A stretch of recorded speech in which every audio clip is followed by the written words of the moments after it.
Véritable success story de la radio Espace Guinée, les Grandes Gueules, détentrices des meilleurs scores radio en Guinée de la meilleure émission talk show, a donné le créneau horaire du départ au bureau et du retour à la maison, récoltant depuis des années consécutives le titre d'émission la plus écoutée en Guinée, toutes catégories confondues.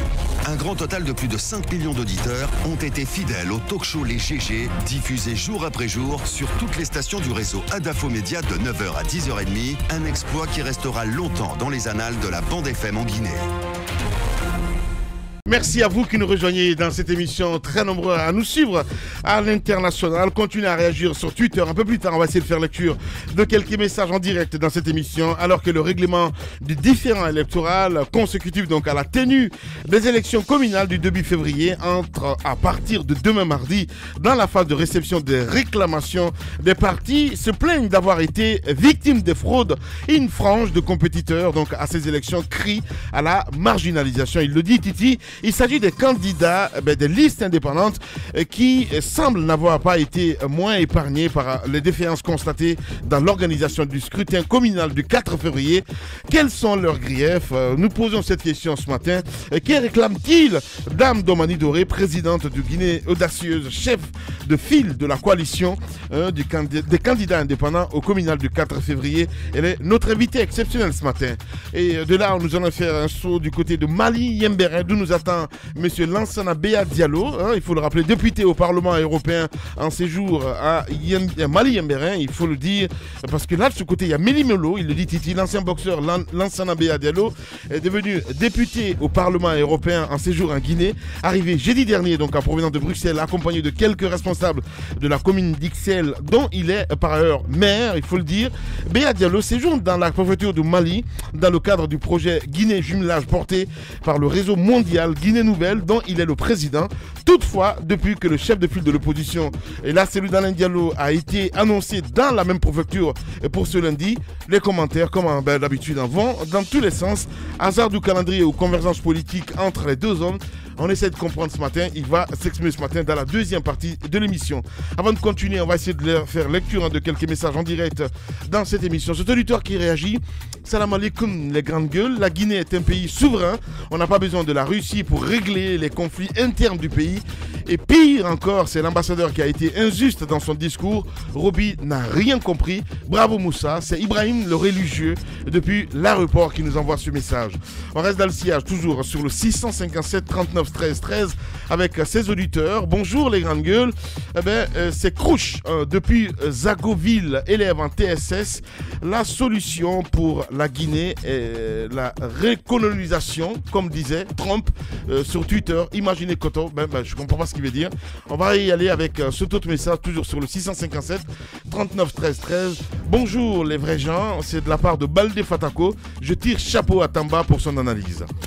On reste dans le sillage, c'est un match, franchement, pour l'instant, il gagne, les belligérants. On va rester dans le sillage avec ce tout message qui nous parvient. Bonjour les grandes gueules. N'oubliez pas que la Russie est membre permanent du Conseil de sécurité de l'ONU, au même titre que les États-Unis. Donc, il est libre d'intervenir lorsque la sécurité est menacée. Donc, 2-1 pour l'instant. On reste dans le sillage, toujours avec ce tout message qui nous parvient sur le 657 39 13 13. Fadiga, malheureusement, le message n'est pas venu au complet.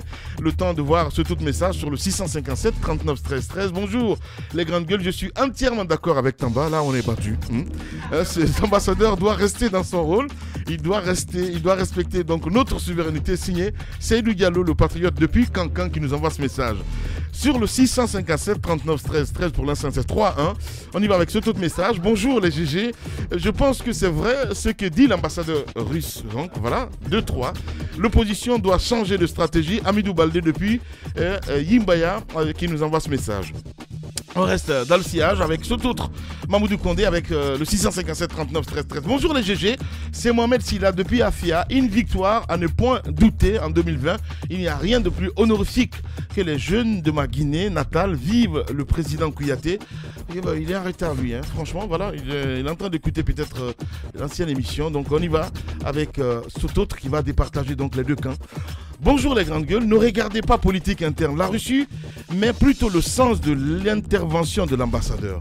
Donc pour l'instant c'est match nul pour l'instant. Voilà, on y va avec peut-être ce tout message qui va départager les deux camps. Voilà, maintenant, il faut y aller. Hein.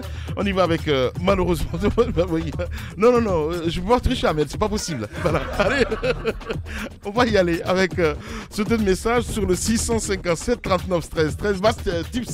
Tafsir Bessia Diallo qui intervient. Alors, ce message va vous départager, les gars. Voilà. Je ne comprends plus rien maintenant. Certains médias français ont affirmé que la France est le pays champion du monde. Donc, c'est chaud. Allez, on y va avec cet autre qui va peut-être vous départager. Monsieur l'ambassadeur n'a pas de leçon à donner. Donc, voilà, pour l'instant, l'équipe de Tamba a gagné. Bien. Vous êtes chez les GG. L'émission continue. L'émission qui enjaille la Guinée et qui décrypte l'actualité à 360 degrés. Les grandes gueules. C'est aussi sur Sweet FM Guinée. Tous les jours, du lundi au vendredi à 18h. Sur la radio, It's Only It. Venons-en à cette enquête, évidemment, enquête travaux publics, c'est encore glité, le dit Titi, à propos du projet de pavage de la ville de Sigiri et de la route Kankamandiana, Abaka Diallo. Oui, c'est important de poursuivre cette enquête. Moussa Moïse va en présenter un volet, le volet sur le projet de pavage de la ville de Sigiri. Et par après, je dirais un mot de toutes les incongruités. Vous l'avez rappelé, à propos de la route Kankamandiana. La ministre des Travaux publics, Dame Oumou Kamara, était à Sigiri samedi. Elle était à Sigiri samedi pour lancer, tenez-vous tranquille, les travaux d'études de construction d'un pont. Non, même le gouverneur de la région de Kankan n'avait pas à se déplacer pour un tel travail. C'est assez ridicule. Alors, j'ai pris quelques notes pour ne pas que je me perde.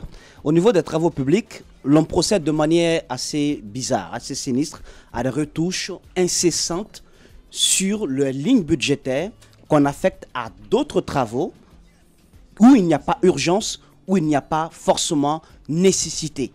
Alors, et cela, quand ils le font, ils appellent cela, quand je dis ils, je parle de, comme le disait l'autre, de ces Mathias à col blanc, ils appellent cela aménagement budgétaire.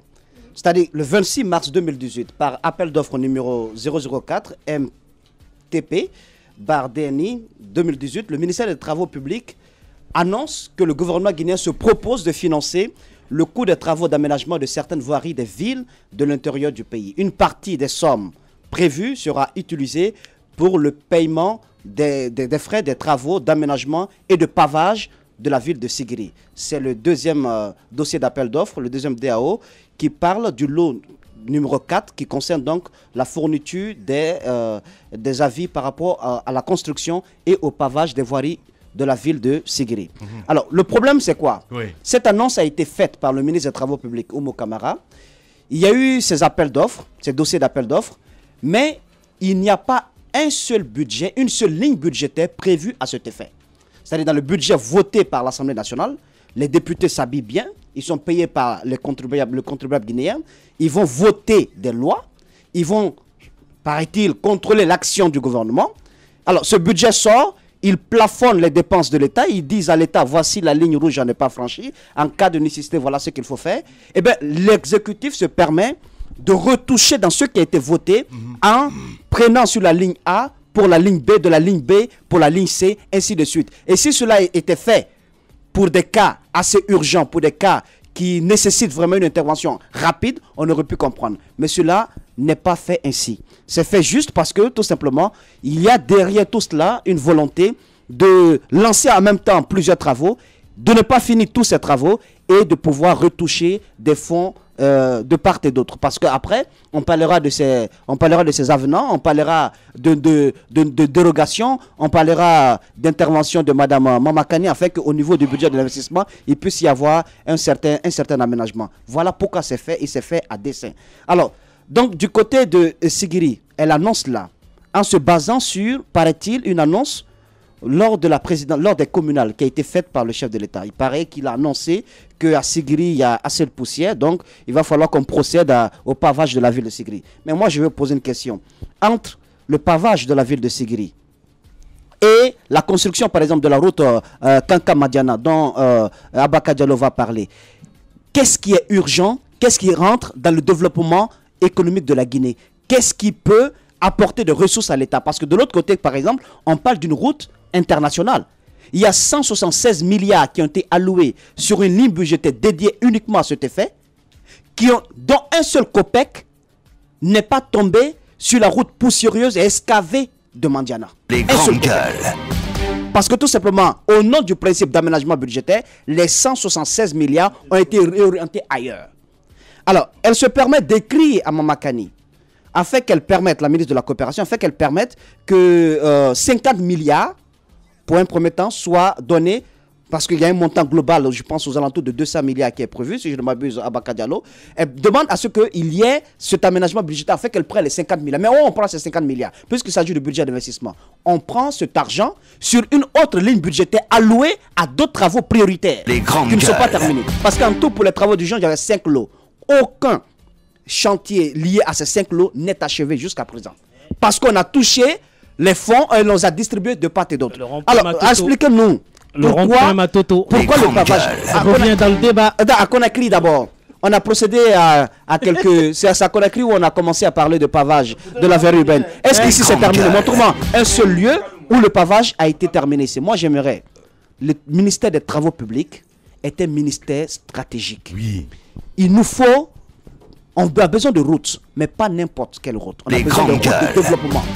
Tout ce qui consiste à faire des travaux sur des routes amenant à des pôles économiques ou des routes internationales, je pense que cela doit être priorisé. Il faut à un moment donné qu'on se ressaisisse du côté du ministère des Travaux publics, qu'on arrête de phagocyter de la sorte le denier public, parce que ça n'arrangera personne et après ça va se retourner contre nous. Allez-y. Ouais.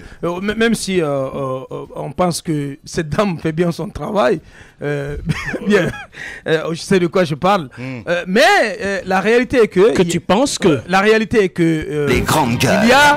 il y a de ces agissements de sa part qui sont totalement en déphasage avec toute l'orthodoxie financière. C'est-à-dire que Moussa parlait de 176 milliards. Je prends juste cet exemple et après j'en donnerai d'autres. 176 milliards qui avaient été positionnés pour la continuation des travaux de bitumage, de construction de la route Kankan-Mandiana.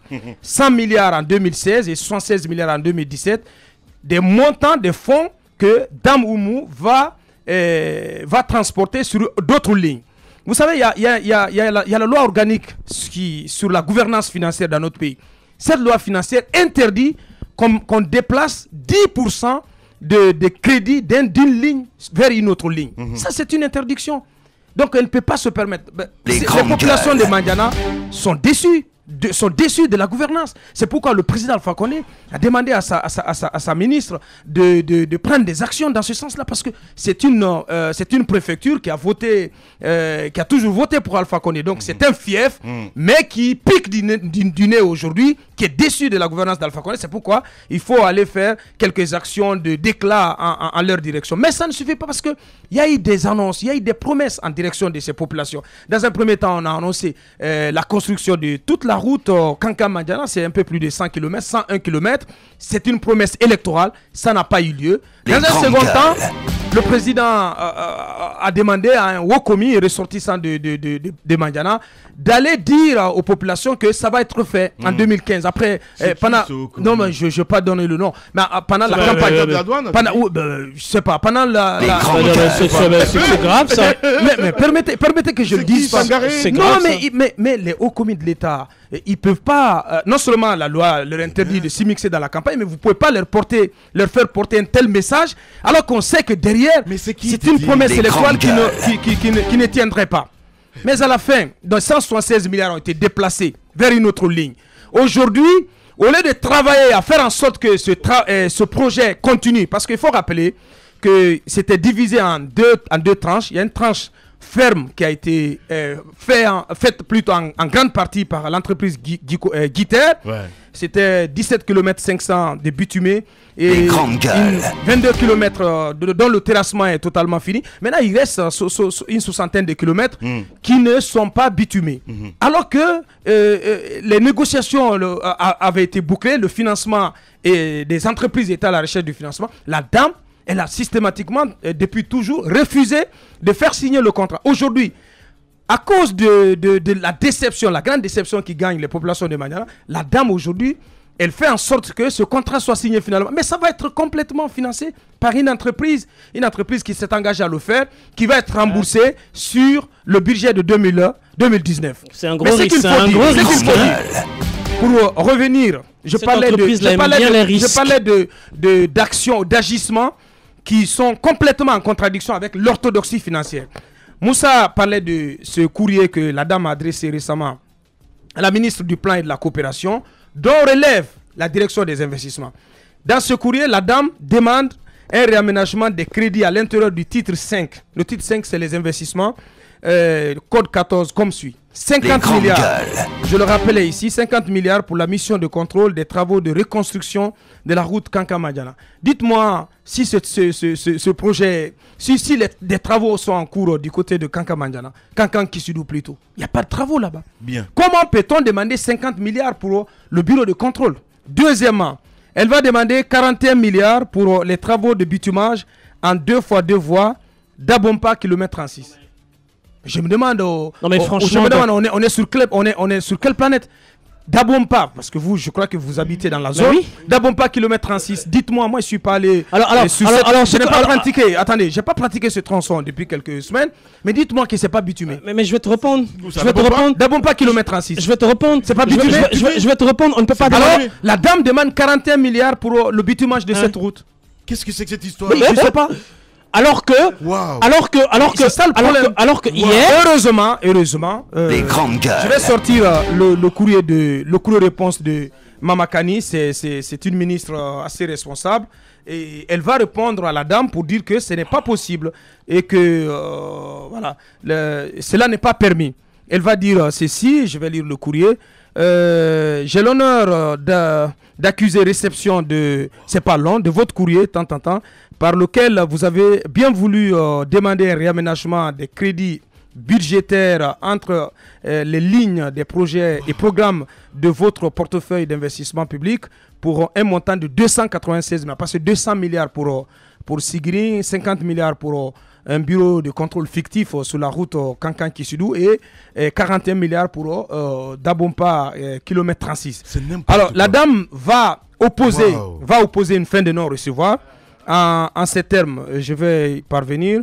Elle dit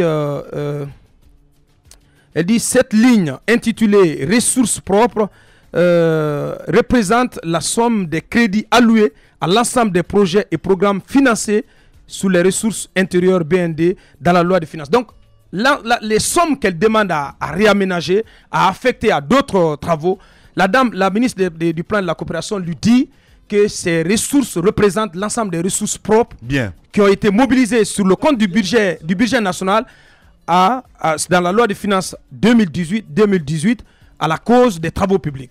Donc cela n'est pas du tout possible. Moi je salue la perspicacité et la responsabilité de Dame Mamakani qui a refusé que cette manigance, que cette manœuvre qui n'a de visée que voler les deniers publics, que cette manigance donc puisse prospérer. Il faut la féliciter pour cela. Bien. Vous êtes chez les GG. Les grandes gueules d'Adafo Média, seule émission dans l'histoire de la radio en Guinée à franchir le cap des 5 millions d'auditeurs. À Bokeh, Cancan, Labé sur Radio Espace Région. À Kindia sur Kanyazik. En forêt sur Sahali FM. Meilleure émission talk-show panafricaine sur le continent, jamais éditée dans la sous-région. Bienvenue chez les GG. Ici, on ne prend pas de gants.